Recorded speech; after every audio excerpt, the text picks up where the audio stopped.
Long An dấu yêu của Quỳnh Hoàng Vũ. Xin chào các anh chị các bạn. Đây cầu lúa.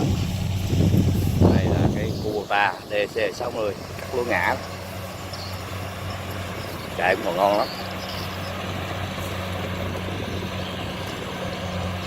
Lúa ngã làm cái bạc luôn. Trời bữa nay nó không có nắng.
Quay đăng YouTube. Sao lúa ngã dữ vậy ta? Trong sân bị gió chướng anh. Ở trên kia đâu ngã đâu. Tự theo đất bưng đất rò. Đất này bưng hả? Dạ đúng rồi. Cái này đất bưng được. Cái nước quá cái ăn nước không được. Thì lúa trúng quá. Lát anh em mình làm nguyên lý nha. Không nhậu cũng được. Nhậu không được, nhậu thua. Làm đâu? Nhà ở Long An. Long An. Nhà ở Tiền Đức. Được hả?